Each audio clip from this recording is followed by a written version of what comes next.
Hello friends, welcome to Dip classes. मैं कुलदीप सिंह आप सबका स्वागत करता हूं। और जैसा कि आपको लगातार अब लेक्चर मिल रहे हैं, ठीक है। सबसे पहली बात तो एयर पोल्यूशन का कल एक ही वीडियो अपलोड हुआ, उसके बाद में सेकंड वीडियो थर्ड वीडियो जो है अपलोड नहीं किया गया।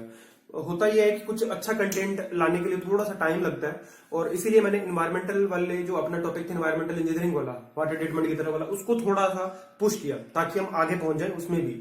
अब एयर पोल्यूशन जो है ना, इसके देखो 2 लेक्चर हो गए, लगभग 3 लेक्चर और बनेंगे भी। मैं सच बात बताऊं तो ये तीसरा है, इसके बाद में 2 और बनेंगे वीडियोस।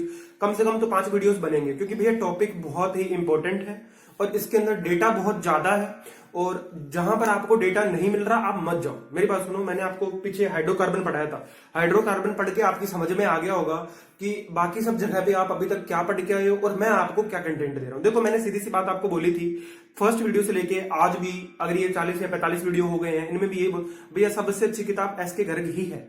आपको कोई ईएस मास्टर बोले, आपको कोई मेडिजी बोले, अरे भैया कोचिंग सेंटर पहले आया या एसके गर्ग साहब पहले? अरे भैया वो पहले आए थे, उनका नॉलेज पहले आया था, उनकी बुक पहले आई थी, कोचिंग बाद में आई है। उन्होंने भी कहां से लिखा है? एसके गर्ग में से तो लिखा है। तो आप उसको उठाओ ना जिसके अंदर दिया हुआ है। और बात ऐसी है, मैं आपको मेरा जितना भी टॉपिक है, कंटेंट है, मैं आपको एसके गर्ग में से ही दे रहा हूं। बात समझ में आ रही है? फिर उसके बाद में देखो, एयर पोल्यूशन का पूरा टॉपिक जो ना बहुत बड़ा चैप्टर दिया हुआ है। एयर पोल्यूशन इंजीनियरिंग के नाम से सीवेज वाली किताब के अंदर है।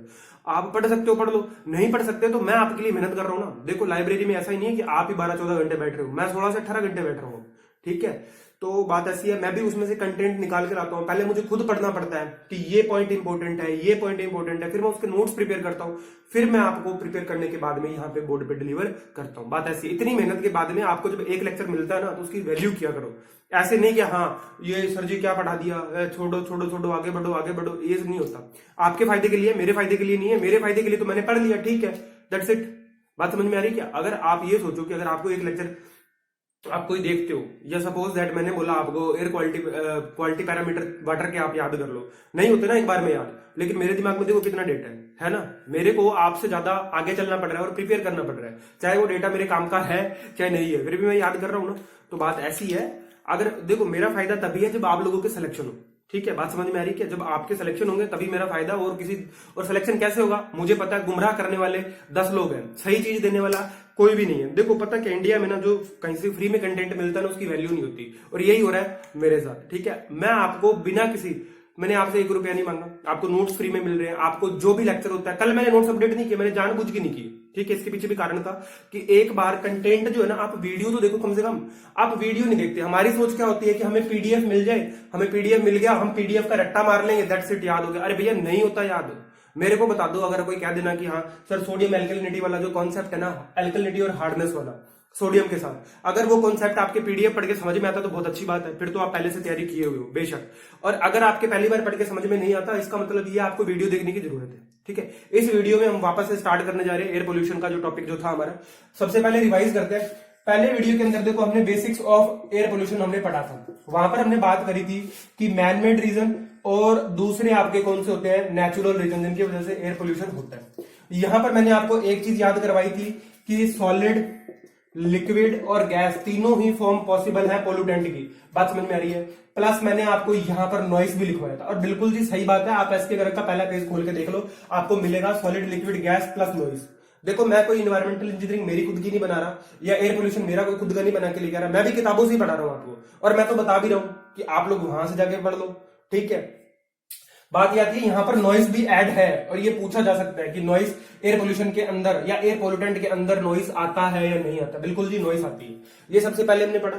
इसके बाद में हमने सोर्स पढ़े कि नेचुरल और आर्टिफिशियल जो सोर्स है वो कैसे कैसे हैं। एक इंपॉर्टेंट पॉइंट हमने नोट के अंदर याद रखा था कि जो नेचुरल पॉल्यूटेंट्स होते हैं जितने भी, वो लार्जर टाइम तक एटमॉस्फेयर के अंदर सर्वाइव नहीं करते। जबकि जो मैनमेड है, मैन मेड रीजंस की वजह से, मैन मेड कॉजेस की वजह से जो पॉल्यूटेंट एनवायरमेंट के अंदर प्रोड्यूस हुए हैं, एटमॉस्फेयर के अंदर घूम रहे हैं, वो लार्जर टाइम तक सस्टेन करते हैं। और कई बार क्या कर देते हैं, परमानेंट चेंजेस कर देते हैं। और इनका एक उदाहरण हम देख सकते हैं, इनका एक एग्जांपल जो है ग्लोबल वार्मिंग की फॉर्म के अंदर हम देख सकते हैं, ठीक है। बात समझ में आ रही है? यहां तक हमने पढ़ा था बेसिक्स ऑफ एयर पोल्यूटेंट। फिर हमने 5 टाइप के एयर पोल्यूटेंट याद किए थे, ज्यादा नहीं, शॉर्ट में लिखता हूं मैं। ऑक्साइड ऑफ सल्फर, ठीक है। सेकंड आपने क्या पढ़ा था फर्स्ट के बाद में? Oxide of nitrogen. थर्ड आपका क्या था? ऑक्साइड ऑफ कार्बन, ठीक है। 3 के तो ऑक्साइड, सल्फर, नाइट्रोजन और कार्बन। और फोर्थ था आपका स्टैंडर्ड पार्टिकुलेट मैटर, ठीक है। और फिफ्थ आपका था यहां पर हाइड्रोकार्बन। ठीक है, हमने क्या क्या डिस्कस कर लिया था, हमने 3 डिस्कस कर लिए थे, आज हम 4th डिस्कस करेंगे। सल्फर डिस्कस कर लिया था, कार्बन डिस्कस कर लिया था और हाइड्रोकार्बन डिस्कस। देखो कितना इंपॉर्टेंट टॉपिक था हाइड्रोकार्बन। बताओ एक बार, बेंजीन और अगर बेंजोपायरिन की कोई लिमिट नहीं लिखवा रहा ना आपको, परमिसिबल लिमिट नहीं लिखवा रहा, तो समझ जाओ आप कि वो इस पेपर के लिए पढ़ा ही नहीं रहा, वो सिर्फ अपने व्यूज के लिए पढ़ा रहा और कुछ नहीं। मेरे वीडियोज आप मत देखो, मत देखो। चाहे मैं तो कह रहा हूं कि आप किताब पढ़ लो, सबसे अच्छी बात है, लेकिन आप ढंग का कंटेंट तो पढ़ो भैया। हाइड्रोकार्बन पढ़ना है ना, तो हाइड्रोकार्बन के अंदर यहां पर मैंने 2 कैटेगरी बताई है आपको, बकायदा बताई है।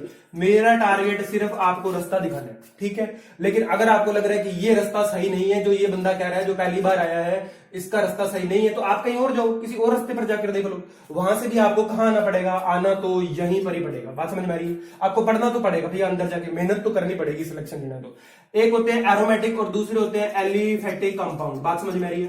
एरोमेटिक कंपाउंड के अंदर हमने क्या देखा था कि इन ये जो है सबसे ज्यादा खतरनाक है। ये कौन से थे? बेंजीन रिंग वाले थे।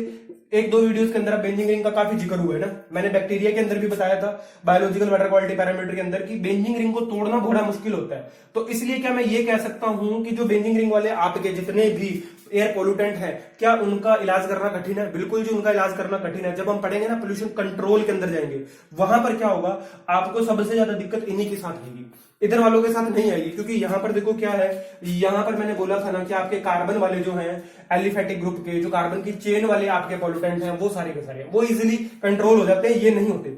यहां पर हमने लिमिट्स भी लिखी थी। सबसे पहले शुरू की लिमिट्स वालों से बात करते हैं हम। सबसे पहले हमने सल्फर की लिमिट पढ़ी थी, ठीक है, स्टार्ट करते हैं और सल्फर की लिमिट से शुरू करेंगे, फिर कार्बन की लिमिट में आपको याद कराऊंगा, फिर हमारा हाइड्रोकार्बन की थी। तीनों की लिमिट याद करके फिर अपने बढ़ेंगे टॉपिक की तरफ। और आज भी आपको बिल्कुल मैं कह रहा हूं, अगर 30 मिनट का वीडियो हुआ तो 30 मिनट आपको ना पे होंगे, बिल्कुल आपको लगेगा कि हाँ ये 30 मिनट मैंने एग्जाम के टाइम पे सही बंदे पे खर्च किए, ठीक है, सही कंटेंट पे खर्च किए। बात समझ में आ रही है? 1-1 मिनट कीमती है। मैंने कह रहा आप सारे वीडियो देखो, लेकिन कम से कम अगर आप 20 मिनट भी लगा रहे हो, यूट्यूब पे लगा रहे हो, तो कम से कम कंटेंट तो ढंग का देखो ना। 2.5-3 घंटे का एक वीडियो देख रहे हो। हाँ जी, आ जाइए। क्या है जी? सल्फर। बात करते हैं सल्फर की। सल्फर की आपने लिमिट पढ़ी थी यहां पर 50 माइक्रोग्राम पर मीटर क्यूब। अगर मैं इसे पीपीएम के अंदर बोलूं तो 0.019 पीपीएम था ये। बात समझ में आई? ये हमने पढ़ लिया था। आगे बढ़े हमने कार्बन के ऑक्साइड्स पढ़े, जहां पर कार्बन मोनोऑक्साइड की लिमिट पढ़ी। जब हमने बात करी सिटीज की, तो सिटीज के अंदर हमने पढ़ा कि इसकी लिमिट कहां तक चली जा रही है, 60 मिलीग्राम पर मीटर क्यूब तक चली जा रही है। और अगर हम बात करें एयर क्वालिटी इंडेक्स की, एयर क्वालिटी इंडेक्स, ठीक है, AIQ की, ये AQI लिख लो इसको, बात बराबर ही है, एयर क्वालिटी इंडेक्स। इन्होंने क्या कहा? इन्होंने कहा कि कार्बन मोनोऑक्साइड की आपके रेजिडेंस एरिया में, रेजिडेंस एरिया के अंदर कितनी लिमिट होनी चाहिए? 4 मिलीग्राम पर मीटर क्यूब, ठीक है, इन्होंने इतना अलाउ किया। और ये किस बेसिस पे दिया जाता है? मैंने बताया था हर 60 मिनट्स पे इसकी कैलकुलेशन होती है, ठीक है, हर 60 मिनट के बेसिस पे दिया जाता है ये हमने 2 लिमिट पढ़ी। फिर थर्ड हमने पढ़ा था हाइड्रोकार्बन, ठीक है। हाइड्रोकार्बन में सबसे खतरनाक जो मैंने आपको बताए थे वो थे एरोमेटिक ग्रुप के, जिनमें मैंने बताया था कि बेंजीन वाले सबसे ज्यादा खतरनाक। और अगर मैं बात करूं एलिफेटिक ग्रुप वाले, तो वहां पर हमने ओलिफिन पढ़ा था। ओलिफिन फिर से पूछा जाएगा, ओलिफिन पक्का पूछा जाएगा कि कौन से टाइप का ओलिफिन जो है आपका प्राइमरी एयर पोल्यूटेंट है। देखो ओलिफिन पूरा का पूरा जो है एलिफेटिक ग्रुप का है, और एलिफेटिक ग्रुप के किस में आ रहे हैं? हाइड्रोकार्बन में आ रहे हैं, क्योंकि भैया हाइड्रोजन और कार्बन वाले कंपोनेंट्स को एक साथ आपने क्या बोला? हाइड्रोकार्बन बोला। बात समझ में आ रही क्या?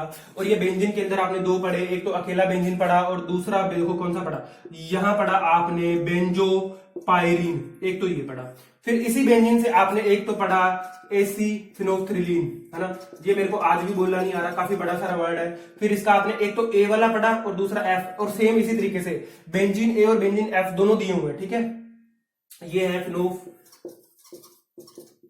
ऐसे करके ये भी कोई कंपोनेंट है, ये बड़े बड़े कंपोनेंट है, ठीक है, बेंजीन के। बेंजोपायरीन और बेंजीन की आपको लिमिट भी मिली थी। एयर क्वालिटी इंडेक्स ने क्या कहा? मैंने आपको बताया था EPA जो है एनवायरमेंटल प्रोटेक्शन एजेंसी, किसकी? यूनाइटेड स्टेट्स की। उन्होंने तो इन एरोमेटिक कंपाउंड के लिए कोई आपको लिमिट दी ही नहीं, उन्होंने कोई स्टैंडर्ड्स नहीं दिए। लेकिन जो एयर क्वालिटी इंडेक्स है इंडिया वाला, उन्होंने क्या किया? इसके खतरे को देखते हुए बेंजीन ग्रुप के, बेंजोपायरीन के और इन सब के देखते हुए एक क्या किया? एक स्टैंडर्ड दिया, एक डेटा दिया, रिलीज किया, ठीक है। उस डेटा की बात करते हैं। वो डेटा क्या था?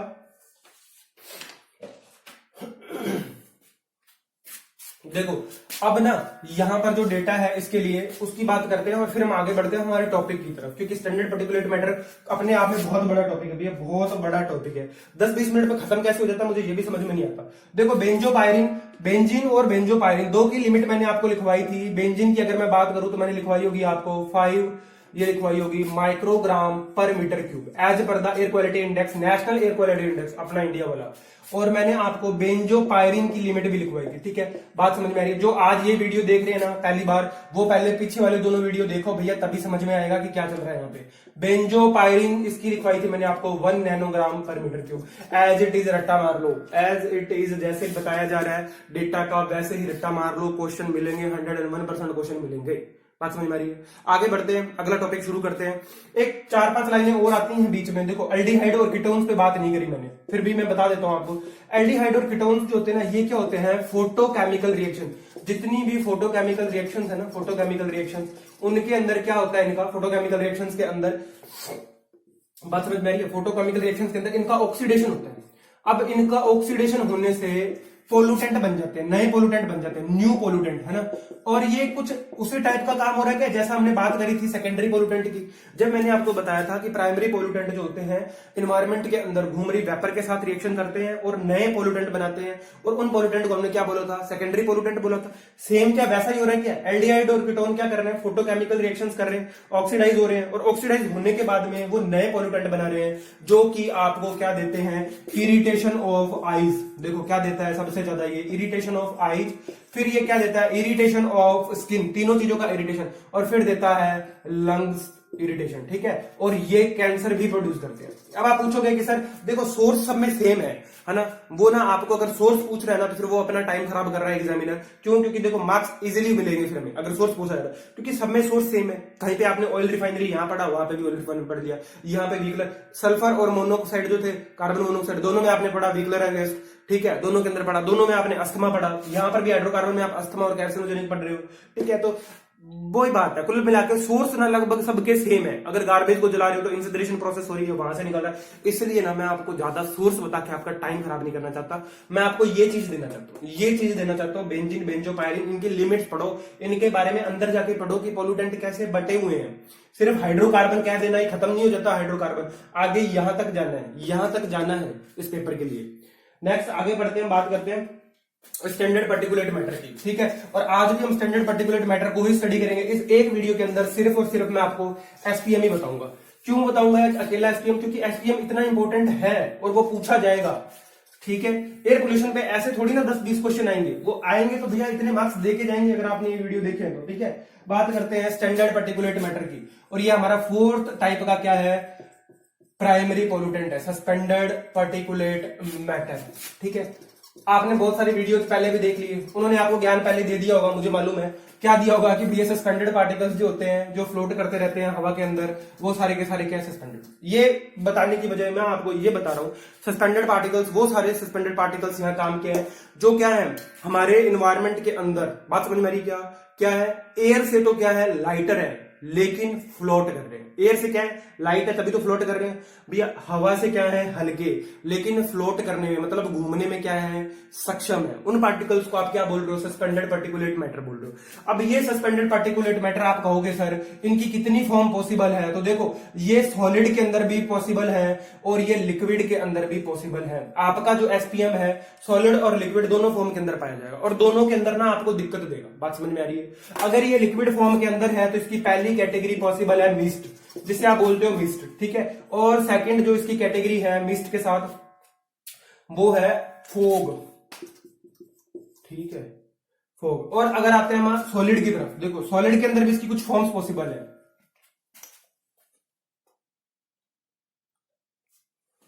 ठीक है। दो इसकी कैटेगरी पॉसिबल है, लिक्विड फॉर्म के अंदर मिस्ट और फॉग, दो पॉसिबल है। देखो अब मैंने आपको डेफिनेशन में क्या बताया था कि सस्पेंडेड पार्टिकुलेट मैटर ये वो मॉलिक्यूल होंगे, ये वो एलिमेंट्स हैं जो एक मॉलिक्यूल के वेट से तो क्या है? मॉलिक्यूल के वेट से तो ज्यादा है। बात समझ में आ रही है? एक मॉलिक्यूल वेट से तो ज्यादा इनका क्या है? वेट है, और एयर से क्या है, लाइटर है, ठीक है।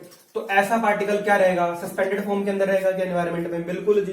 अब ऐसे पार्टिकल जो हवा से भी हल्के हैं, क्या हम इनहेल कर सकते हैं? अगर हमने हवा ली, हम हवा ही तो ले रहे हैं, सांस ले रहे हैं, तो इनहेल करते हैं, तो क्या ये पर्टिकुलेट मैटर हमारे अंदर जाते हैं? बिल्कुल हमारे अंदर जाते हैं, अलग अलग तरह की बीमारियां फैलाते हैं, ठीक है। अब ये तो आपको पता है कि हमारी जो म्यूकोस लाइनिंग होती है नोज की, है ना, जो ये क्या करती है, ये इन पर्टिकुलेट मैटर को रोकती है। ये सारा कुछ आएगा, आगे डिस्कस करेंगे हम। अभी हम यहां चलते हैं। देखो, लिक्विड फॉर्म के अंदर जो आपके सस्पेंडेड पर्टिकुलेट मैटर है, इनकी कैटेगरी पॉसिबल है मिस्ट और फॉग।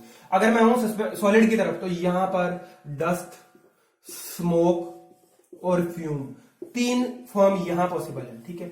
इन्हीं को ही समझना है, बस इन्हीं को ही समझना है हमें, इन्हीं का ही हमें डेटा क्राइटेरिया सब कुछ पढ़ना है इन्हीं के बारे में। देखो, मिस्ट जो है ना आपका, मिस्ट, मिस्ट किसको बोल रहे हो आप? मिस्ट बोल रहे हो जो आपके एरोसोल्स, एरोसोल्स जो है आपके, वो क्या कंटेन कर रहे हैं? The aerosols containing vapours.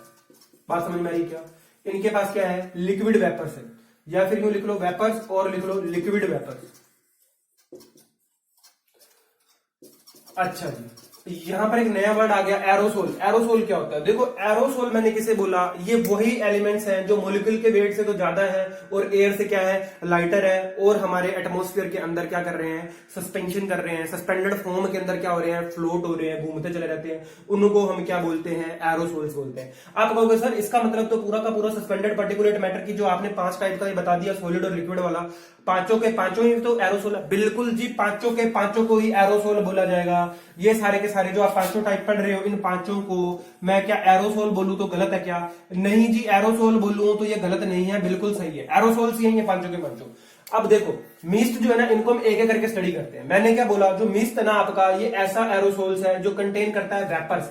मैंने लिक्विड वेपर लिखा है, यहां दिमाग में ना क्लियर कर लो, यहां पर लिक्विड वेपर लिखा हुआ है, ये यहां पर वाटर वेपर नहीं है, यहां वाटर वेपर नहीं है। मैं फिर से बता रहा हूं, मिस्ट के अंदर एरोसोल्स, ये वो एरोसोल्स होते हैं, उस तरीके के एरोसोल्स होते हैं जो क्या कंटेन करते हैं, वेपर्स कंटेन करते हैं, और लिक्विड वेपर कंटेन कर रहे हैं। और लिक्विड के अंदर क्या आपका एसिड आता है क्या? बिल्कुल जी, एसिड आता है। यही मैं चाहता हूं कि आपका दिमाग यहां दौड़े।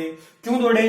क्योंकि जब एक एरोसोल पार्टिकल क्या कंटेन करेगा, एसिड कंटेन करेगा, तो क्या वो एक ऐसा एरोसोल क्रिएट कर देगा, ऐसा पार्टिकल क्रिएट कर देगा, या ऐसी मिस्ट होगी जिसके अंदर क्या होगा, एसिड होगा। बात समझ में आ रही है? जब इसके अंदर एसिड होगा तो क्या आसमान से एसिड बरसेगा क्या? बिल्कुल, आसमान से एसिड बरसेगा। बात समझ में आ रही है? और इसका एग्जाम्पल अगर मैं बात करूं कौन सा होगा, इसका एग्जाम्पल होगा आपका H2SO4 की मिस्ट। बात समझ में आई? एसिड की मिस्ट, बिल्कुल भैया, एसिड गिरते हैं जमीन पे। मैंने क्या बोला, ऐसे एरोसोल्स जो क्या है, लिक्विड वेपर के साथ रिएक्ट कर रहे हैं, और वो लिक्विड वेपर किसकी है, एसिड की है। यहां पर एसिड की भी हो सकती है, वो छोटे छोटे डस्ट पार्टिकल्स की भी हो सकती है जिनके अंदर ह्यूमिडिटी है, ठीक है, वो वाटर के भी हो सकते हैं। लेकिन पर्टिकुलरली मैंने यहां वाटर नहीं बोला। क्यों बोला मैंने ऐसा? क्योंकि यहां पे लिक्विड ही लिखा हुआ है। और भैया, मिस्ट जो है ना, जरूरी नहीं है कि वाटर के साथ हो, ये एसिड के साथ भी रिएक्ट कर सकती है। और जब ये एसिड के साथ रिएक्ट करती है तो आप जानते हो कि सबसे खतरनाक एसिड कौन सा है, H2SO4। हमने इसे करवा दिया। तो बहुत बार देखा गया दुनिया के अंदर H2SO4 की मिस्ट गिरती है, ठीक है। और उस मिस्ट को आपने कई बार एसिड रेन भी बोला है क्या? बिल्कुल जी, ये वही चीज है जो आपको ज्ञान दिया जा रहा है कि पीएच जब 4.5 से नीचे चली जाती है तो बारिश आती है, और वो H2SO4 एसिड रेन, HNO3 और H2SO4। अरे भैया, मिस्ट बोलो ना इसको, ये मिस्ट होती है एक्चुअल में, ठीक है। आएंगे हम एसिड रेन पे भी आएंगे। इसी तरीके से मैं आपको इंजीनियरिंग के तरीके से एसिड रेन पढ़ाऊंगा, कॉमन वाली नहीं, वो साइंस के कंपटीशन में पूछी जाती है, यहाँ इंजीनियरिंग वाला पूछा जाएगा सब कुछ। आगे बढ़ते हैं और बात करते हैं फोग की। देखो, यहां तो मैंने बोला कि एरोसोल्स जिनके अंदर क्या है, लिक्विड वेपर है, और वो वेपर किसकी हो सकती है, एसिड की भी हो सकती है। क्या यहां पर जो मेरा फोग है वो कुछ इस तरह के एरोसोल्स होंगे क्या, जिनके पास में क्या है, वाटर की वेपर है? बात समझ में आ रही क्या? इनके पास में क्या है, वाटर की वेपर है। समझ में आया? दो चीजें बताई मैंने आपको, मिस्ट बताया कि मिस्ट ऐसे एरोसोल्स जिनके पास क्या लिक्विड वेपर्स है, वो एसिड की भी हो सकती है। और अब बात आ रही है फोग की। तो देखो, फोग क्या है, फोग एरोसोल्स हैं जिनके अंदर एडिशन में क्या है, आपको क्या कंटेन कर रहे हैं, वो कंटेन कर रहे हैं वाटर वेपर, ठीक है। ऐसे एरोसोल्स जो वाटर वेपर कंटेन, सिर्फ और सिर्फ वाटर वेपर कंटेन कर रहे हैं, तो अब उनको क्या बोला जाता है, फोग बोला जाता है। अच्छा जी, क्या आप ये तो निष्कर्ष निकाल सकते हो, कंक्लूजन निकाल सकते हो कि सर जैसे मिस्ट खतरनाक है, क्या वैसे फोग खतरनाक है? क्या नहीं, वैसे फोग खतरनाक नहीं है, क्योंकि यहां पर क्या है, वाटर वेपर है। बात समझ में आ रही है? ये डायरेक्टली आपको किसी सरफेस के ऊपर गिरेगा तो नुकसान नहीं करेगा, लेकिन अगर आपने फोग के अंदर से इनहेल किया तो ये आपको शॉर्टर टाइम के अंदर इफेक्ट नहीं करता, लॉन्गर टाइम के अंदर इफेक्ट करता है। बात समझ में आ रही है? तो हमने दो कैटेगरी यहां पर बहुत अच्छे से स्टडी कराई मैंने आपको, एक तो मिस्ट और दूसरा फोग। क्या है, हम क्या पढ़ रहे हैं, सस्पेंडेड पार्टिकुलेट मैटर पढ़ रहे हैं। सस्पेंडेड पार्टिकुलेट मैटर मैंने आपको बताया कि ऐसे मॉलिक्यूल जो क्या है, एयर से तो लाइटर है लेकिन वेट के अंदर मॉलिक्यूल से क्या है, भारी, उन्हें क्या बोला जाता है, एरोसोल्स बोला जाता है। उन्हें हम सस्पेंडेड पार्टिकल मैटर बोलते हैं, एसपीएम बोलते हैं, पार्टिकुलेट मैटर बोलते हैं। अब ये लिक्विड और सॉलिड दोनों फॉर्म के अंदर पॉसिबल है। जब सॉलिड फॉर्म में होते हैं तो डस्ट, स्मोक और फ्यूम, इनको भी आगे पढ़ेंगे सेम जैसे इनको पढ़े, है ना। और जब लिक्विड फॉर्म में होता है तो मिस्ट और फॉग की फॉर्म में होता है। मिस्ट क्या होता है, जब एरोसोल्स ने क्या कंटेन किया, लिक्विड वेपर। मतलब अगर मैं बात करूं H2SO4 की मिस्ट आपकी क्या है, सबसे खतरनाक होती है, और ये इसका एग्जांपल भी है। फॉग का मैंने आपको एग्जांपल दिया, कोई एग्जांपल है ही नहीं वैसे। नॉर्मल जो फॉग होती है, देखो डस्ट के पार्टिकल्स होते हैं, और डस्ट के पार्टिकल हम जानते हैं मॉलिक्यूल से भारी होते हैं, और हवा से क्या होते हैं, जब कोई भी चीज हमारे आसपास में जो चल रही हवा है ना भैया, wind blowing, wind is blowing, आप भी हवा खाते हो ना, ये जो हवा है, जब कोई भी पार्टिकल हवा से क्या होता है, हल्का होता है, हल्का होता है ना, हल्का, तो वो हवा के अंदर फ्लोट करता है, ऊपर चढ़ता है, ठीक है। अब यहां तो मैं ये बोल रहा हूं, जब मैं आपको प्रीम्स पढ़ाऊंगा ना, उस टाइम पे मैं क्या बोलूंगा कि ऐसा पार्टिकल जो हवा से हल्का है और क्या है, हवा से गर्म है, तो भी ऊपर जाता है। ये हम वहां बात करेंगे, बैलून की बात करेंगे, तब मैं आपको समझाऊंगा। यहां पर इतना ही जानकारी चाहिए कि मिस्ट और फॉग के बारे में हमने पढ़ लिया। अब आगे बढ़ते और बात करते हैं हम डस्ट, स्मोक और फ्यूम्स की, ठीक है। आप स्क्रीनशॉट ले लो अगर इसका लेना है तो। ये मैं इसको साफ कर रहा हूं फिर।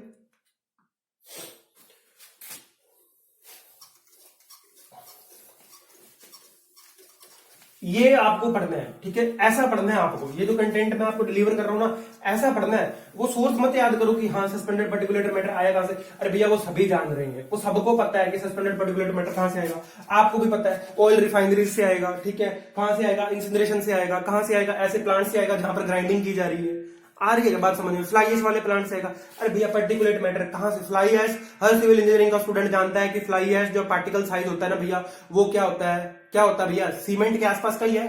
क्योंकि सीमेंट का भैया आप लोगों को ना, एक तो ना मैं बताऊं, ऐसे करके ही बताना पड़ेगा कि सीमेंट का पार्टिकल साइज 25 माइक्रोन से 30 माइक्रोन के बीच में होता है। जब इस पार्टिकल साइज रेंज के आसपास कोई दूसरा मिनरल एडमिक्सचर, लो अब मैं दिखाता हूं आपको सिविल इंजीनियरिंग का नमूना। मिनरल एडमिक्सचर, जब इसका साइज क्या होता है, सीमेंट के पार्टिकल साइज के आसपास होता है, तभी हम इसके अंदर ऐड करते हैं, ठीक है। या इससे क्या होता है, छोटा, ताकि सीमेंट के पार्टिकल्स के बीच में बैठ जाए और क्या बढ़ा दे, वर्केबिलिटी बढ़ा दे, ठीक है। बात समझ में आ रही है क्या? इसलिए मिनरल एडमिक्सचर्स ऐड करते हैं वर्केबिलिटी बढ़ाने के लिए। बहुत सारे एडमिक्सचर्स ऐसे ही हैं जो वर्केबिलिटी के साथ साथ स्ट्रेंथ भी बढ़ाते हैं, ड्यूरेबिलिटी भी बढ़ाते हैं, और वाटर ऑब्जर्प्शन को क्या कर देते हैं, कम कर देते हैं, ठीक है। वो कंक्रीट जिस दिन मैं पढ़ाऊंगा उस दिन आपको बहुत मजा आएगा, ठीक है। तो ये जो है सस्पेंडेड पार्टिकल्स, मैंने सीमेंट की बात कर रहे थे हम, इतना पार्टिकल साइज होता है। अब यहां पर जो आप एसपीएम के अंदर पार्टिकल साइज बढ़ रहे हो ना, ये क्या है, सीमेंट से भी बारीक तत्व है। इतने बारीक तत्व हैं जो क्या है, हवा के अंदर क्या कर रहे हैं, खुले में फ्लोट कर रहे हैं, और इनके फ्लोट करने की वजह से आपको अस्थमा हो रहा है भाई साहब। अस्थमा आपने सल्फर डाइऑक्साइड में भी पढ़ा, अस्थमा आपने कार्बन मोनोऑक्साइड में भी पढ़ा, हाइड्रोकार्बन में भी, भैया सभी में। क्योंकि हवा के अंदर जो एलिमेंट है वो सारे के सारे कॉमन बीमारियां तो करेंगे ही करेंगे, लंग्स के ऊपर भी इफेक्ट डालेंगे। बात समझ में आ रही है? आगे बढ़ते हैं, हम बात करते हैं लिक्विड फॉर्म, सस्पेंडेड फॉर्म के अंदर जो हमारी सॉलिड फॉर्म थी, किसकी, पार्टिकुलेट मैटर की, उसको स्टडी करते हैं। ये थोड़ा कॉन्क्रीट का आ गया था कॉन्सेप्ट, ये मैं आपको ना जब अपने कंट्रोल पढ़ेंगे इसका, तब फ्लाई ऐश पढ़ना पड़ेगा, तब बताऊंगा क्या सीन होता है आगे। हाँ जी, सबसे पहले आते हैं डस्ट पर। देखो डस्ट तो नाम से पता चल रहा है कि थोड़े से बड़े पार्टिकल हैं जो हम झाड़ने से निकाल देते हैं, ये तो बेसिक जानकारी आप जानते हो। आगे बढ़ते हैं थोड़ा सा, ये इस टाइप के, यहां इंजीनियरिंग में क्या बोलेंगे हम इन्हें बोलेंगे aerosols that are containing larger particle. बात समझ में आ रही क्या? यहां पर क्या है, लार्जर पार्टिकल है, बड़े पार्टिकल है, थोड़े लार्जर पार्टिकल है ना, containing larger particle, but due to grinding, भैया ग्राइंडिंग हुई, but due to grinding convert into smaller particle. भैया स्मॉलर पार्टिकल के अंदर आ गया, है ना। बात समझ में आ रही क्या? मैंने क्या बोला आपको, जो आपकी डस्ट है वो इस टाइप के एरोसोल्स हैं जो क्या कंटेन कर रहे हैं, भैया इनके पार्टिकल साइज तो बड़े थे, लेकिन थोड़ा सा हमारा जो एटमोस्फेयर है, आपने देखा होगा ना, अब ये अगर मैं हिंदू अपने साहित्य की बात करूं, हिंदू रीति रिवाजों की, तो ये गोधूली का एक समय बोला जाता है ना। गोधूली के समय में क्या होता है आप देखते हो, है ना, शाम के टाइम पे बहुत सारी डस्ट आपको ऊपर उड़ती हुई दिखाई देती है। क्या वो डस्ट बोलते हैं ना उसे, गोधूली, धूली मतलब धूल, धूल क्या है, डस्ट है। वो जो डस्ट आपकी जाती है ऊपर, वो क्या करती है, एरोसोल्स के अंदर कन्वर्ट होती है। कैसे कन्वर्ट होती है, देखो वो डस्ट ऊपर गई, अब क्या होता है, लगातार एटमोस्फेयर के अंदर जब पार्टिकल्स घूमते चले रहते हैं, उनकी क्या होती है, ग्राइंडिंग होने लग जाती है। ग्राइंडिंग, आपको भी पता है कि मैं आपको 4 बार चक्कर दिलाऊं तो आप क्या होगा, 5वीं बार नीचे गिरोगे ना।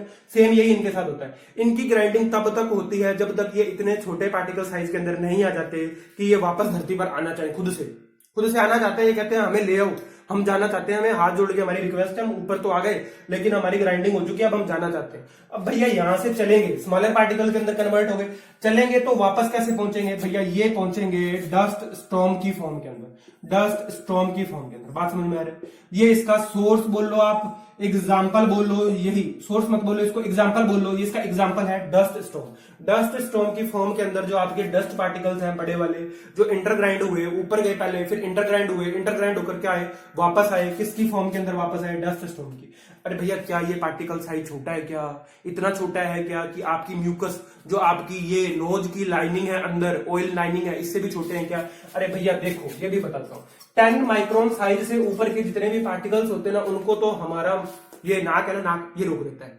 लेकिन 10 माइक्रोन से छोटे पार्टिकल साइज जो है, उनको क्या करता है, नाक नहीं रोक पाता, वो अंदर जाते हैं हमारे, हम इनहेल करते हैं उनको। जब हम इनहेल करते हैं तो अंदर चले जाते हैं, लेकिन अंदर भी एक सिस्टम हमारे और लगा हुआ है, वहां पर क्या होता है, उस सिस्टम से वो भी आगे आएगा, वो उनको रोकता है तो क्या होता है, उनको हम वापस, जैसे आप थूक फेंकते हो ना, स्पिट करते हो है ना, स्पिटिंग जो आप करते हो, या स्वेलविंग खांसते हो है ना, ऐसे करके फेंकते हो, वो आप क्या करते हो, इन्हीं पार्टिकल्स को जो 10 माइक्रोन साइज से क्या है, छोटे हैं लेकिन आपके अंदर चले गए, आप उन्हें वापस इकट्ठा करके फेंक देते हो। लेकिन उससे भी अगर क्या छोटा पार्टिकल साइज होगा तो क्या वो आपके लंग्स में जाएगा, बिल्कुल जाएगा।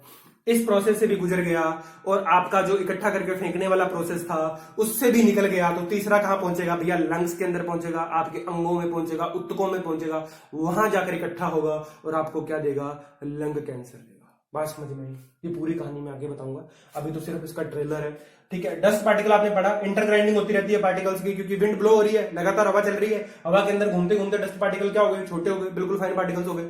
अब ये वापस लौट कर किस फॉर्म के अंदर आएंगे, डस्ट स्टॉर्म की फॉर्म में हमारे पास लौट कर आ जाते हैं।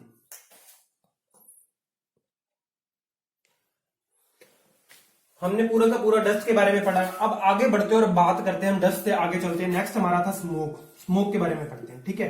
स्मोक के बारे में बात करते हैं, तो मैं इसको साफ कर रहा हूं। उम्मीद करता हूं डस्ट आपको अच्छे से समझ में आई होगी, ठीक है। वैसे तो पूरा का पूरा सस्पेंडेड पार्टिकुलेट मैटर ही आपको बहुत अच्छे से समझ में आएगा, क्योंकि इतना आसान तरीके से ना कोई आपको बताया ही नहीं, अभी तक कोई बताया ही नहीं, सही बात बताऊं तो मैं आपको, ठीक है। कुछ लोग चेहरा नहीं दिखा रहे, कुछ लोग चेहरा दिखा रहे हैं तो वो समझा नहीं पा रहे हैं। लो आप स्मोक लो, देखो स्मोक क्या चीज है, स्मोक लो मत स्मोक क्या चीज है, देखो स्मोक क्या होते हैं, ऐसे पार्टिकल्स, भैया मैंने क्या बोला, ऐसे पार्टिकल का मिक्सचर, आपका ऐसे पार्टिकल का मिक्सचर भैया जो सॉलिड प्लस लिक्विड दोनों है, भैया सॉलिड प्लस लिक्विड दोनों है, दोनों का मिक्सचर है। मैंने क्या बोला, स्मोक आपका क्या होता है, ऐसे पार्टिकल्स जो लिक्विड और सॉलिड दोनों का क्या है, मिक्सचर है। अब ये मिक्सचर है, बात समझ में आ रही है क्या? तो क्या करेंगे, इनका डेंजर क्या होगा, इनका डेंजर क्या होगा, इनका डेंजर ज्यादा होगा। बात समझ में आ रही है? ज्यादा खतरनाक है क्योंकि सॉलिड भी है और लिक्विड भी पार्टिकल्स है। अब आप कहोगे सर ऐसा कैसे हो सकता है, ऐसे कौन से पार्टिकल्स आ गए जो सॉलिड प्लस लिक्विड दोनों का मिक्सचर है और वेपर्स के साथ भी बातें कर रहे हैं। थोड़ी बहुत बातचीत वेपर्स के साथ भी कर लेते हैं, ठीक है। तो देखो जो आपके फायर्स होते हैं, जो आपकी आग होती है ना, आग फायर्स, जैसे एग्जाम्पल दूं मैं आपको, तो भैया सिगरेट स्मोक, जो आपका सिगरेट का स्मोक है ना, वो क्या है, वो आपका यही वाला स्मोक है। और स्मोक होता क्या है, एग्जाम्पल याद रखेंगे, ऐसे पार्टिकल्स का मिक्सचर जो सॉलिड प्लस लिक्विड दोनों के मिलने से बने हुए, सॉलिड प्लस लिक्विड दोनों के मिलने से बने हुए पार्टिकल्स जो हैं वो क्या होंगे, आपके स्मोक कहलाएंगे। अब आपको क्या सर सॉलिड और लिक्विड की रिएक्शन ऐसी होगी क्या, मजाक में होगी क्या? नहीं जी, इनके बीच में केमिकल रिएक्शन होती है। ऐसे तो कुछ भी नहीं होता इस दुनिया के अंदर, सब कुछ कारण से ही होता है। बात समझ रहे हो क्या? जनरल सी बात है। यहाँ पर सॉलिड प्लस लिक्विड की क्या हुई है, केमिकल रिएक्शन हुई है, तो उससे क्या बना है, स्मोक बना है। और स्मोक का एग्जांपल मैंने आपको दिया भैया सिगरेट का स्मोक। बात समझ में आई? इसके अलावा और भी जो आप पटाखे वगैरह चलाते हो, क्रैकर्स, उनसे निकला हुआ स्मोक, वो भी आपका क्या है, यही वाला स्मोक है। ठीक है, ये इतना समझना मुश्किल नहीं था। स्मोक आप पहले भी जानते हो, धुआं, जनरली हम बात कर रहे हैं solid plus liquid form, chemical reactions हुई, एग्जांपल क्या है, सिगरेट स्मोक। ठीक है, आगे बढ़ते हैं और बात करते हैं हमारे लास्ट पॉइंट की, और लास्ट सॉलिड फॉर्म के अंदर जो आपका सस्पेंडेड पार्टिकुलेट मैटर है वो है फ्यूम। ठीक है, फ्यूम आपको याद रखनी है, फ्यूम बड़ा इंपॉर्टेंट है। ठीक है, क्योंकि ना यहाँ पर एक अच्छी चीज आएगी और आपको लगेगा कि हाँ वास्तव में ये इंपॉर्टेंट था। देखो फ्यूम्स क्या होती है, फ्यूम्स ऐसे एरोसोल्स होते हैं, अगर मैं बात करूं ऐसे एरोसोल्स जिनके अंदर क्या हुआ है, वेपर के साथ कंडेंसेशन हुआ है। भैया एरोसोल क्या था आपका, फिर से बता देता हूं, हवा से हल्का, मॉलिक्यूल से भारी। वो क्या कर रहा था, हवा के अंदर से तैर रहा था, फ्लोट कर रहा था, लेकिन क्या हुआ वहां पर टेम्परेचर डाउन हुआ, वेपर तो घूम ही रही थी। अब वेपर इसके अंदर मिक्स हुई होगी तभी तो इसका कंडेंसेशन पॉसिबल हुआ ना, ऐसे तो जम नहीं सकती, कोई सॉलिड चीज तो जमती नहीं है। ठीक है, कंडेंसेशन हुआ वहां पर जाकर, स्पेलिंग थोड़ी मिस्टेक हो सकती है। मैं क्या बोल रहा हूं, आपके जितने भी एरोसोल्स, ऐसे एरोसोल्स जो क्या हुए, वेपर के साथ रिएक्ट किए, फिर कंडेंसेशन हुआ वहां पर, कंडेंसेशन की वजह से क्या हो गई, ये जम गए, कंडेंसेशन हुआ इनका। ठीक है, और ऐसे कौन से पार्टिकल्स हैं जो वेपर के साथ रिएक्ट करके कंडेंसेशन प्रोसेस से जम सकते हैं और वापस जमीन पे आ सकते हैं? भैया ऐसे तो आपके एक ही होते हैं, और वो होते हैं मेटल्स। बस इसी एक वर्ड की वजह से फ्यूम्स मेरा इतना इंपॉर्टेंट हो जाता है कि एग्जाम में पूछा जा सकता है। एरोसोल्स जो वेपर की वजह से क्या हो गए, कंडेंस हो गए, कंडेंस फॉर्म में आ गए। ठीक है, और एरोसोल्स ये थे कौन से, ये थे मेटल्स के, क्योंकि मेटल ही इजिली वेपर के साथ रिएक्ट करती है। क्यों करती है, क्योंकि उसको ऑक्सीडाइज होना होता है। जब वो ऑक्सीडाइज होती है तो अब आगे क्या होगा, अगर टेम्परेचर डाउन हो तो क्या होगी, कंडेंस होगी, कंडेंस होंगे तो वापस जमीन पे आ जाएंगे। भैया इसको क्या बोला जाता है, फ्यूम्स बोला जाता है। और इसका एग्जाम्पल है आपका लेड का। ठीक है, लेड की जो फ्यूम्स होती हैं वो, या मैं बात करूं जिंक की, ठीक है, आपका ZN जो है ना जिंक, ये जिंक की फ्यूम्स।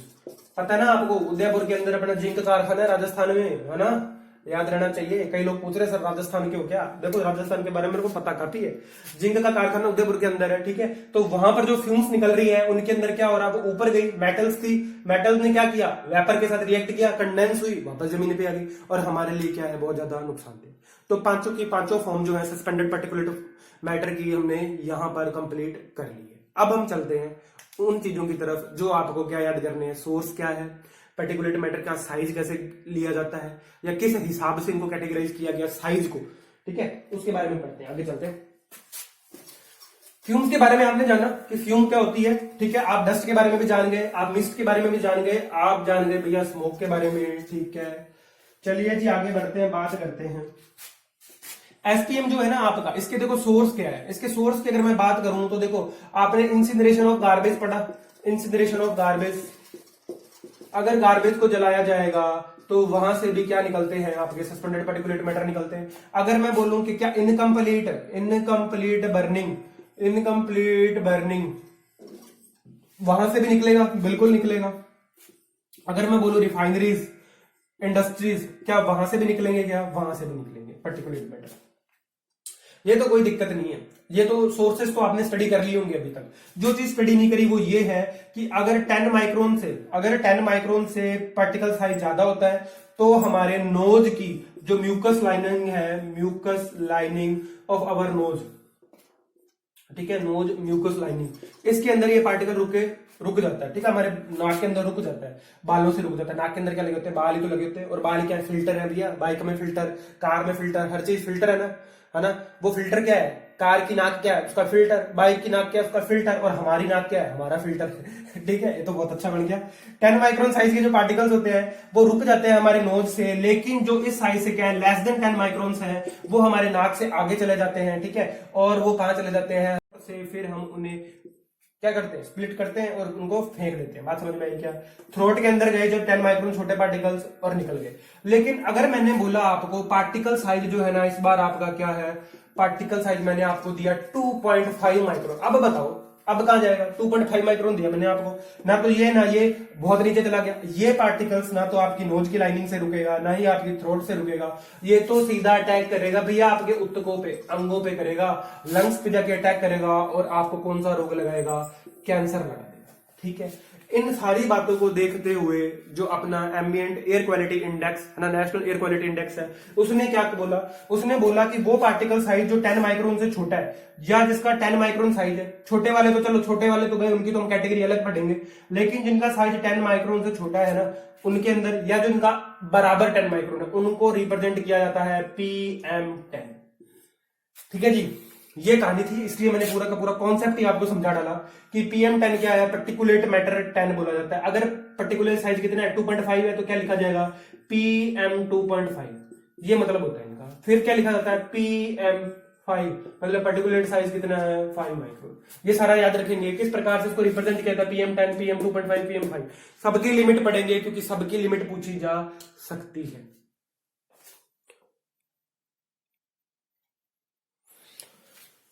अब हम बात करते हैं इनकी लिमिट की। देखो PM2.5 और PM10 के लिए ना हमारे जो नेशनल एयर क्वालिटी इंडेक्स है उसने क्या किया, रिवाइज्ड एक वैल्यू दे दी। ठीक है, स्टैंडर्ड्स जो है ना दोबारा से दिए, उन स्टैंडर्ड्स को मैं आपको लिखवा देता हूं, बहुत इंपॉर्टेंट है। ठीक है, आपको याद करना। और प्लीज ना मेरी रिक्वेस्ट है, आप सिर्फ नोट्स की PDF इकट्ठा करने के लिए मत आओ ग्रुप पे भैया, थोड़ा बहुत पढ़ लो। PDF इकट्ठा करने से कुछ नहीं होगा, पढ़ लो आप, ठीक है, ज्यादा फायदेमंद रहेगा क्योंकि लास्ट टाइम चल रहा है, मैं भी टाइम खराब नहीं करना चाहता। देखो PM10 और PM2.5 के लिए ना आपके पास लिमिट दी है, किसने दी है, एयर क्वालिटी इंडेक्स ने, और ये क्या है, रिवाइज्ड है। ठीक है, रिवाइज्ड आपको दी हुई है। क्या है, PM10 के लिए तो दिया गया 60 माइक्रोग्राम पर मीटर क्यूब, और आपका PM2.5 इसके लिए दिया गया 40 माइक्रोग्राम पर मीटर क्यूब। अब आप कहोगे सर जब ये इतने खतरनाक है तो इनकी लिमिट जो है इतनी ज्यादा, अगर हम सल्फर की बात करें तो वहां तो 50 थी और PM10 की तो 60 दे रखी है। भैया वो देखो, वो 60 मिनट के बेसिस पे थे, और ये किस बेसिस पे है, ये एनुअल बेसिस है भैया, पूरे साल के अंदर की बात हो रही है, एनुअल बेसिस है ये। पूरे एनुअल के अंदर आपका PM10 जो है ना उसकी concentration 60 microgram per metre cube से ऊपर नहीं जानी चाहिए, और PM2.5 की 40 microgram per metre cube. Annually है ये, हर 60 मिनट पे नहीं है। बात समझ में आ रही है क्या? तो इनकी लिमिट बहुत कम रखी गई है, बहुत कम, पूरे साल के अंदर बताया जा रहा है। ठीक है, ये आपकी लिमिट समझ में आई। अब आगे बढ़ते हैं। ठीक है, देखो ये बात तो आप सब जान गए कि ये लंग्स के अंदर जाएगा, कैंसर फैलाएगा, ठीक है, एलर्जी भी देगा। अब एक नए कैटेगरी की एलर्जी ढूंढी गई है, और वो कैटेगरी की एलर्जी पता कौन सी है, इसको बोला जाता है आपकी एरो एलर्जेंस। ठीक है, एरो एलर्जेंस बोला जाता है। और ये एरो एलर्जेंस है ना, ये किसकी वजह से है, ये पर्टिकुलेट मैटर की वजह से है। एरो किसको रिप्रेजेंट कर रहा है इसके अंदर, ये एरो रिप्रेजेंट कर रहा है एरोसोल्स को। जब क्वेश्चन के अंदर आपको ये लिखा हुआ है ना कि एरो एलर्जेंस जो आपके पार्टिकल्स होते हैं वो कौन सी कैटेगरी के पोल्यूटेंट हैं, तो वहां पर क्या आएगा, प्राइमरी के। ठीक है, प्राइमरी के, ये याद रखना, मैं इसलिए एरो एलर्जेंस लिखवा रहा हूं आपको। अब एरो एलर्जेंस है ना, इनके अंदर एक कैटेगरी बना दी डॉक्टर्स ने, है ना। अगर मैं बात करूं अस्थमा सोसाइटी जो है उसने एक अलग अलग, मतलब काफी लोगों ने रिसर्च किया। अगर मैं आपको बात करूं ना तो पिछले कुछ दिनों के अंदर आपने देखा होगा बैंगलोर के अंदर क्या हुआ था, अस्थमा बहुत ज्यादा हुआ था लोगों को, एरो एलर्जेंसी हुई थी। वो क्या था, अस्थमा हुआ उन लोगों को जो वहां पे रह रहे थे, लेकिन जो नए गए उनको भी वहां पे अस्थमा हो गया। तो अस्थमा सोसाइटी ऑफ इंडिया ने 71 टाइप के क्या किए, एलर्जेंस ढूंढ के निकाल दिए कि इनसे अस्थमा फैल रहा है, और 200 कैटेगरी बता दी। अब याद कर लोगे क्या, नहीं होगी याद। ठीक है, जितनी जानकारी है मैं आपको दूंगा उसके बारे में भी। एरो एलर्जेंस बोला गया जो एरोसोल्स से बने हुए थे, क्योंकि ये अलग तरीके की एलर्जी कर रहे थे और ज्यादा डिफेक्ट किसको कर रहे थे, लंग्स को कर रहे थे। बात समझ में आई। अब आगे चलते हैं और थोड़ा सा पढ़ते हैं। देखो क्या पढ़ते हैं, अभी खत्म नहीं हुआ SPM, अभी आपको पढ़ना है पोलेंस के बारे में, पोलेंस एंड आपको स्पोर्स के बारे में पढ़ना है। ठीक है, ये पढ़ना है, ये छोड़ना नहीं है। यहां तक कोई नहीं गया, पोलन ग्रेन की तरफ कोई नहीं गया, स्पोर्स की तरफ भी कोई नहीं गया, ये पूछे होंगे पिछली बार के एग्जाम में भी। चलिए आगे बढ़ते हैं, बात करते हैं। ये आपको पॉइंट जो है ना पोलेंस वाले, ये मिलेंगे आपको सम इंपॉर्टेंट पॉइंट के अंदर, नोट्स के अंदर लिखे हुए हैं सम इंपॉर्टेंट पॉइंट्स, उनके अंदर आपको मिल जाएगा। ठीक है, वीडियो थोड़ा लंबा हो रहा है लेकिन कोई बात नहीं है, 2-4 मिनट का टॉपिक है, मैं यहां पे इसको खत्म कर देता हूं बता के। चलिए बात करते हैं इंपॉर्टेंट पॉइंट्स की। स्टार मार्क वाले पॉइंट है, भूलना नहीं है, जिंदगी में हमेशा याद रखने जब भी एनवायरमेंट का पेपर हो। ठीक है, देखो पोलन ग्रेन्स, अगर मैं बात करूं पोलन ग्रेन्स की और मैं बात करूं स्पोर्स की, ठीक है, पोलन ग्रेन्स और जो स्पोर्स है ना आपके,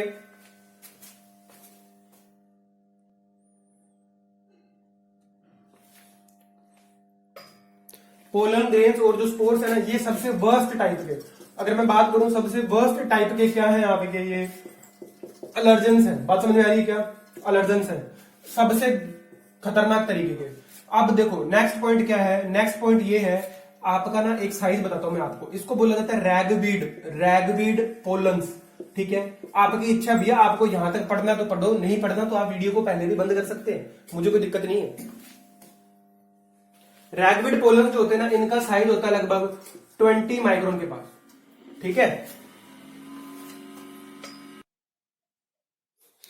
20 माइक्रोन के पास में इनका साइज होता है। और ये रैगवीड पोलन्स जो होते हैं ना, ये अगर इसका प्लांट देखो, इसके प्लांट की डिस्टेंस अगर आपसे 90 मीटर है ना, तो भी आपको ये बहुत हाई तरीके से इफेक्ट करता है। मतलब प्लांट के 100 मीटर के अंदर रहने वाले लोग जो है ना, वो तो पक्का ही अस्थमा से पीड़ित होंगे, कैंसर से पीड़ित होंगे, पक्का है। और ये पोलन्स कौन से होते हैं, रैगवीड पोलन्स होते हैं, और इनका साइज कितना होता है, 20 माइक्रोन के आसपास होता है। नेक्स्ट आगे एक इंपॉर्टेंट पॉइंट है, अस्थमा सोसाइटी ऑफ इंडिया जो है, asthma society of India, spellings वगैरह पे मत जाना, सुनते जाना वर्ड्स, है ना। सोसाइटी ऑफ इंडिया, इसने क्या किया, इसने बताया कि 71 टाइप के ऐसे पोलन्स हैं जो अस्थमा फैलाते हैं। ठीक है, 71 टाइप के ऐसे पोलन्स हैं जो क्या फैलाएंगे आपको भैया, अस्थमा करेंगे। और 120 तरीके के तो क्या है, स्पोर्स, ये मैं थोड़ा सा भूल गया था, मैंने देख लिया। 71 तरीके के तो पोलन्स हैं जो अस्थमा फैलाते हैं, और 120 प्रकार के क्या है, स्पोर्स हैं जो आपके लिए खतरनाक है। और ये स्पोर्स किस टाइप के हैं, फंगल है। बात समझ में आ रही है, फंगल है, फंगल इन्फेक्शन देते हैं आप। याद रखना, अस्थमा सोसाइटी ऑफ इंडिया ने कितने तरीके के खोज दिए, ये आपको 71 टाइप के तो पॉलन्स बता दिए और 120 तरीके के स्पोर्स बता दिए। बात समझ में आई क्या? आगे बढ़ते हैं, थोड़ा सा और बात करते हैं इनमें सबसे ऊपर किसे रखा गया, सबसे ज्यादा जो अस्थमा फैलाता है, जो आपका कौन सा प्लांट होगा, पैराथीनियम। ये मेरे को भी नाम नहीं याद हो रहा, पैराथीनियम, भूल जा रहा हूं मैं। पैराथीनियम जो है ना, ये सबसे ज्यादा खतरनाक है। और ये कितने परसेंट तक इसकी प्रोबेबिलिटी पाई गई, 41% तक खतरनाक है अस्थमा करने के लिए, पैराथीनियम पहले नंबर पे। और दूसरे नंबर पे पाया गया ये है ग्रास पोलन, ये इंडस्ट्रीज के नाम है, ग्रास पोलन जो है कहां से निकल रहा है, ये 28% तक पाया गया। ठीक है, आपको क्या करने के लिए, अस्थमा करने के लिए रिस्पॉन्सिबल। और थर्ड नंबर पर पाया गया सबसे लास्ट में, ये है कैसिया स्पीसीज, ये इनकी स्पीसीज वगैरह के नाम है। बात समझ में आ रही है? और ये कितना है, 11.8%। लो जी, इससे बाहर क्वेश्चन नहीं जा सकता आपका। ये कंप्लीट एनालिसिस था। ये आज तक आप ये मान लो, विकिपीडिया, गूगल, सारी की सारी किताबें, सब कुछ ढूंढ लो, उनमें से तथ्यात्मक रूप से जो भी डेटा बन सकता है मैंने आपको इस समय बोर्ड पे दे दिया है। सस्पेंडेड पर्टिकुलेट मैटर का क्वेश्चन इससे बाहर नहीं जाएगा, क्योंकि यहीं तक दिया हुआ है। पेपर बनाने वालों के पास भी वही किताबें हैं जो मेरे पास है। बात समझ में आ रही क्या? या मैं यूं कहूं, उनके पास मेरे से एक्सपीरियंस ज्यादा होगा। भैया बुजुर्ग होंगे, वो प्रोफेसर लोग होंगे 60-70 साल के, वो आपको ज्यादा से ज्यादा ये पूछ लेंगे, नहीं तो करंट के अंदर पूछ लेंगे कि इनकी क्या रेंज है या ये क्या चल रहे हैं। करंट के ऊपर भी बात करेंगे। ठीक है, नॉइज पोल्यूशन पढ़ाऊंगा मैं, तब बात करेंगे। 1-2 दिन में नॉइज पोल्यूशन भी आ जाएगा आपके पास। अब बात समझ में आ रही है क्या? मैंने बोला पोलन्स, ग्रेन्स और फंगल स्पोर्स सबसे वर्स्ट एलर्जेंस है। अब इनके अंदर सबसे खतरनाक जो है वो कौन सा है, पैराथीनियम है, जिसकी 41% पाया गया अस्थमा करने के लिए। ग्रास पोलन 28%, और लास्ट जो आपका है केसिया स्पीसीज, ये कितनी, 11.8%। अस्थमा सोसाइटी ऑफ इंडिया ने 71 टाइप के पोलन्स निकाले और 120 प्रकार के क्या निकाल दिए, स्पोर्स निकाल दिए। प्लांट के अंदर आपको याद रखना है कि जो आपके पोलन ग्रेन्स वाले प्लांट है, वहां से एक रैगवीड पोलन निकलता है जो 20 माइक्रोन साइज का होता है, और इसका प्लांट 90 मीटर की दूरी के अंदर भी है तो भी आपको चपेट में ले लेगा। अगर आप इसके 90 मीटर की दूरी के अंदर आ गए ना, तो आपको पक्का अस्थमा गारंटेड है, हो जाएगा। ठीक है, ये सारा का सारा मटेरियल था आपका भैया किसके ऊपर, सस्पेंडेड पर्टिकुलेट मैटर के ऊपर। ठीक है जी, अगर कोई भी यहाँ पर शब्दों में त्रुटि हो गई हो तो अपना छोटा भाई समझिए, मुझे माफ कर दीजिएगा। मैं अपने शब्दों को यही विराम देता हूँ। धन्यवाद।